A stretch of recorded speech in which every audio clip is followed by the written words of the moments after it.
Hello दोस्तों, कैसे हैं आप सब। उम्मीद करता हूँ आप सब बढ़िया होंगे।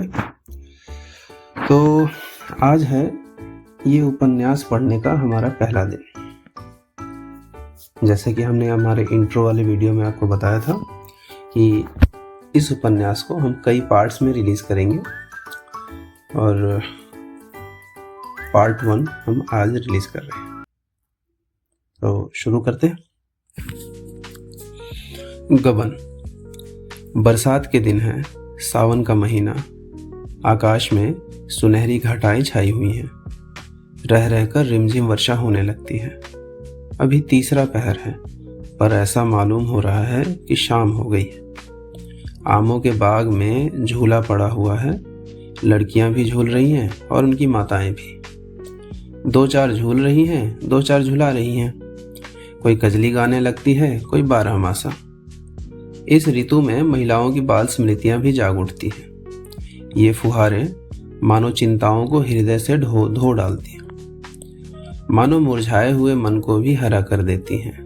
सबके दिल उमंगों से भरे हुए हैं। घानी साड़ियों ने प्रकृति की हरियाली से नाता जोड़ा है। इसी समय एक बिसाती आकर झूले के पास खड़ा हो गया। उसे देखते ही झूला बंद हो गया। छोटी बड़ी सबों ने आकर उसको घेर लिया। बिसाती ने अपना संदूक खोला और चमकती दमकती चीजें निकाल कर दिखाने लगा। कच्चे मोतियों के गहने थे, कच्चे लैस और गोटे, रंगीन मोजे, खूबसूरत गुड़िया और गुड़ियों के गहने, बच्चों के लट्टू और झुनझुने। किसी ने कोई चीज ली, किसी ने कोई चीज। एक बड़ी बड़ी आंखों वाली बालिका ने वह चीज पसंद की जो उस चमकती हुई चीजों में सबसे सुंदर थी। वो गिरोजी रंग का एक चंद्रहार था। माँ से बोली, अम्मा मैं ये हार लूंगी। माँ ने बिसाती से पूछा, बाबा ये हार कितने का है? बिसाती ने हार को रुमाल से पोंछते हुए कहा, खरीद तो 20 आने की है, मालकिन जो चाहे दे दे। माता ने कहा, यह तो बड़ा महंगा है, 4 दिन में इसकी चमक दमक जाती रहेगी। बिसाती ने मार्मिक भाव में सिर हिलाकर कहा, बहूजी 4 दिन में तो बेटियां को असली चंद्रहार मिल जाएगा। माता के हृदय पर इन सहृदयता से भरे हुए शब्दों ने चोट की। हार ले लिया गया। बालिका के आनंद की सीमा न थी। शायद हीरो के हार से भी उसे इतना आनंद ना होता। उसे पहनकर वह सारे गांव में नाचती गिरी। उसके पास जो बाल संपत्ति थी उसमें सबसे मूल्यवान, सबसे प्रिय यही बिल्लौर का हार था। लड़की का नाम था जालपा, माता की मानकी। महाशय दीनदयाल प्रयाग के छोटे से गांव में रहते थे। वह किसान ना थे पर खेती करते थे। वह जमींदार ना थे पर जमींदारी करते थे। थानेदार ना थे पर थानेदारी करते थे। वह थे जमींदार के मुख्तार। गांव पर उन्हीं की धाक थी। उनके पास 4 चपरासी थे, 1 घोड़ा, कई गायें भैंसे। वेतन कुल 5 रुपए पाते थे, जो उनके तंबाकू के खर्च को भी काफी ना होता था। उनकी आय के और कौन से मार्ग थे यह कौन जानता है। जालपा उन्हीं की लड़की थी। पहले उसके 3 भाई और थे, पर इस समय वह अकेली थी। उससे कोई पूछता, तेरे भाई क्या हुए, तो वह बड़ी सरलता से कहती, बड़ी दूर खेलने गए हैं। कहते हैं मुख्तार साहब ने एक गरीब आदमी को इतना पिटवाया था कि वह मर गया था। उसके 3 वर्ष के अंदर तीनों लड़के जाते रहे। तब से बेचारे बहुत संभल कर चलते थे, फूक फूक कर पांव रखते थे। दूध के जले थे, छाछ भी फूक फूक कर पीते थे। माता और पिता के जीवन में और क्या अवलंबन।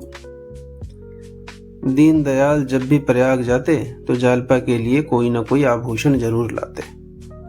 उनकी व्यवहारिक बुद्धि में यह विचार ही ना आता था कि जालपा किसी और चीज से अधिक प्रसन्न हो सकती है।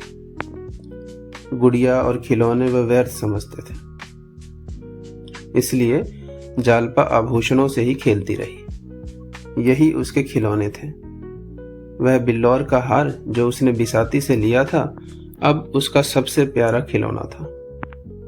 असली हार की वह अभिलाषा अभी उसके मन में उदय नहीं हुई थी।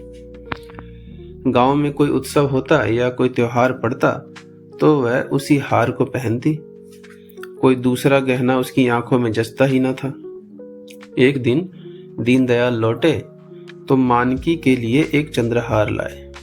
मानकी को यह साके बहुत दिनों से थी। यह हार पाकर वह मुग्ध हो गई। जालपा को अब अपना हार अच्छा न लगता। पिता से बोली, बाबूजी, मुझे भी ऐसा ही हार ला दीजिए। दीनदयाल ने मुस्कुराकर कहा, ला दूंगा बेटी। कब ला दीजिएगा? बहुत जल्दी। बाप के शब्दों से जालपा का मन न भरा। उसने माता से जाकर कहा, अम्मा जी, मुझे भी अपना सा हार बनवा दो।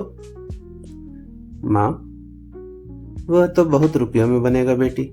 जालपा, तुमने अपने लिए बनवाया है, मेरे लिए क्यों नहीं बनवाती? माँ ने मुस्कुराकर कहा, तेरे लिए तेरी ससुराल से आएगा। यह हार 600 में बना था। इतने रुपए जमा कर लेना दीनदयाल के लिए आसान न था। ऐसे कौन बड़े ओहदेदार थे। बरसों में यही हार बनने की नौबत आई। जीवन में फिर इतने कभी रुपए आएंगे, इसमें उन्हें संदेह था। जालपा लजाकर भाग गई, पर यह शब्द उसके हृदय में अंकित हो गए। ससुराल उसके लिए अब उतनी भयंकर न थी। ससुराल से चंद्रहार आएगा, वहां के लोग उसे माता पिता से अधिक प्यार करेंगे। तभी तो जो चीज ये लोग नहीं बनवा सकते वो वहां से आएगी। लेकिन ससुराल से ना आए तो उसके सामने 3 लड़कियों के विवाह हो चुके। किसी की ससुराल से चंद्रहार ना आया था, कहीं उसकी ससुराल से भी ना आया तो उसने सोचा, तो क्या, माताजी अपना हार मुझे दे देंगे, अवश्य दे देंगे। इस तरह हंसते खेलते 7 वर्ष कट गए और वह दिन भी आ गया जब उसकी चिर संचित अभिलाषा पूरी होगी। तो दोस्तों, इसी के साथ हमारा गबन पार्ट 1 समाप्त होता है। मिलते हैं अगले वीडियो में गबन पार्ट 2। धन्यवाद।